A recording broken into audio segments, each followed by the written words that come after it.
we have to move on a little bit to some hypocrisy that's happening and some kind of breaking news that's happening. Right.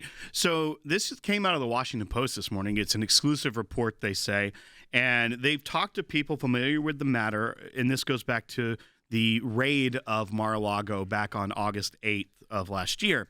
So what happened is that we all thought that this was the government going in lockstep, but it turns out the FBI that was conducting a lot of the on-the-ground work were at odds with the prosecutors at the Department of Justice. Yeah, so to clarify, this was about the raid specifically of Mar-a-Lago, the raid, yeah. And there were people within our government, as much as we give them grief sometimes, who were pushing back. So the prosecutors were urging the FBI to conduct a surprise raid at the property, but two senior FBI officials who were in charge of leading the search resisted the plan as too combative and proposed instead to seek Trump's permission to search his property. The prosecutors, as we know, ultimately prevailed. But starting as early as May, agents in the Washington field office were trying to slow the probe. Some even wanted to drop the criminal investigation side of the classified documents issue. And it shows that there was conflict within the broader Department of Justice, to me, that the agents that were going to have to conduct a lot of this work understood the scrutiny that was going to come under it, and they wanted to negotiate to go in, much like the FBI did with our current President Biden, when they went into his home. They wanted to negotiate this search, something they had already done go in with prior, kid gloves, kind of. instead of a surprise raid, kick in the door, and spend 12 hours there working. Yeah, Andy, what's your reaction to this? Andy Economou joining us, senior counsel here at the ACLJ. You've been through a lot of these kind of events and these kind of prosecutions. Is this common to have this kind of debate back and forth? And just want to get your initial thoughts. Well, in the U.S. Attorney's Office in Atlanta, where I served as chief of the criminal division for 5 years, we never had a dispute between the FBI and the Department of Justice. That was me, the U.S. attorney, with regard to how we were going to proceed. Because the FBI did what the assistant U.S. attorney said. The FBI would come, they would propose a search warrant, we would say no, see if you can voluntarily get the documents, try to work something out. But this shows that there was really a struggle going on in the Department of Justice with the Washington field office and Main Justice as to how they were going to proceed against President Trump, whether they were going to get a search warrant, which they ultimately did, or whether they were going to work this out amicably, as they apparently did without a problem with President Biden. And so the ultimate authority is the Attorney General of the United States. Merrick Garland makes a decision. We're going to go in. We're going to go to the magistrate. We're going to get a warrant. We're going to knock the doors down. We're going to do a 12-hour search of this place. No reason to do that. This was the former president of the United States.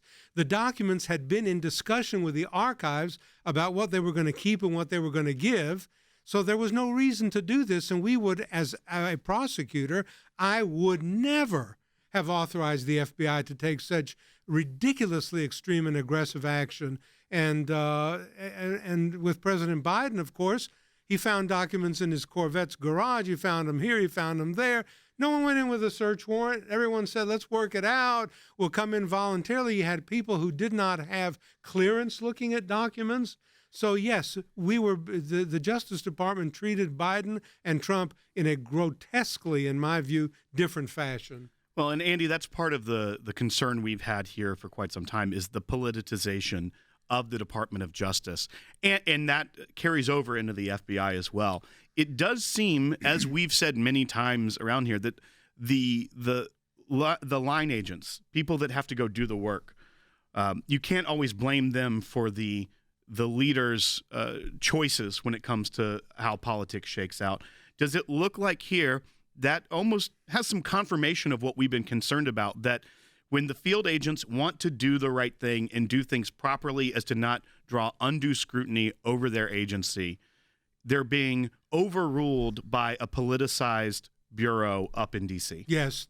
Listen, there's no question in my mind that the Department of Justice is now a political arm of the Democratic Biden administration. And since Merrick Garland has been Attorney General, very much so.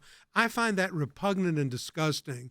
Qui pro domina justitia sequitur, that's Latin for thee who pursue, and that's the motto of the Justice Department, to pursue justice for the homeland. Griffin Bell was Attorney General when I was in the U.S. Attorney's Office, okay?